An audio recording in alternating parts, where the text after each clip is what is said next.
এই বেহুলার বাসর ঘর নিয়ে নানান কল্পকাহিনী রয়েছে, যা অনেক পুরনো সময় ধরেই মানুষের মুখে মুখে চলে আসছে।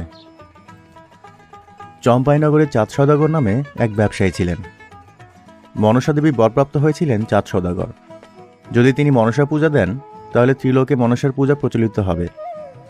তবে পুরোপুরি মনসা বিদ্বেষী ছিলেন চাঁদ সওদাগর, তাই সে আর রাজি হল না। চাঁদ সিংহল বাণিজ্য শেষ করে ফেরার পথে কালিদাহ সাগরে মনসা দেবী ঝড় সৃষ্টি করে। সবগুলো জাহাজ পানিতে তলিয়ে গেলেও প্রাণে বেঁচে যান চাঁদ সওদাগর। ওই সময় চাঁদ সওদাগরের এক পুত্র সন্তান জন্ম হয়, যার নাম লক্ষিন্দর। কিন্তু এক গণক ভবিষ্যৎবাণী করে বলেন, বাসর ঘরে লক্ষিন্দরকে সাপ কামড়াবে।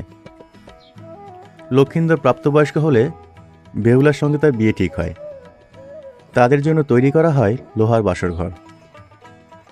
বাসর রাতে অনেক নিরাপত্তা থাকা সত্ত্বেও মনসা দেবী সুতার আকার ধারণ করে ঘরে প্রবেশ করে এবং লক্ষিন্দরকে দংশন করে।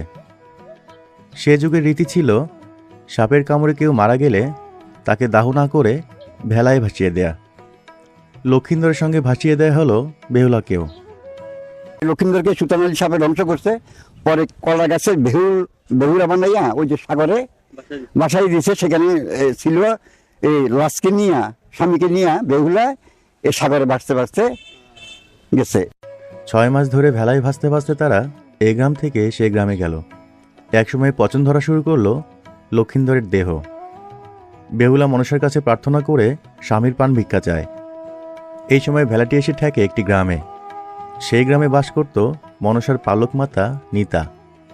নিতা ঘাটে বসে দেখতে লাগলো মনসার কাছে ভক্ত বেহুলার প্রার্থনা। এটি দেখে তার মন গলে গেল। অবশেষে নিতা অলৌকিক ক্ষমতার বলে বেহুলা ও মৃত লক্ষিন্দরকে স্বর্গে উপস্থিত করেন। চোখ খুলে বেহুলা দেখতে পেল মনসাকে। মনসা বলে উঠলেন, তুমি তোমার স্বামীকে ফিরে পাবে, তবে শর্ত হচ্ছে তোমার শ্বশুরকে আমার পূজা করতে হবে। বেহুলা উত্তর দিল, আমি পারবো মা। সাথে সাথে চোখ মেলে তাকায় লক্ষিন্দর। নিতার সাহায্যে আবার মর্তে ফিরে এলো বেহুলা আর তার শ্বশুরকে সব ঘটনা খুলে বলল। তারপর চাঁদ সওদাগরের পক্ষে মনসার পূজায় না বলা আর সম্ভব হলো না।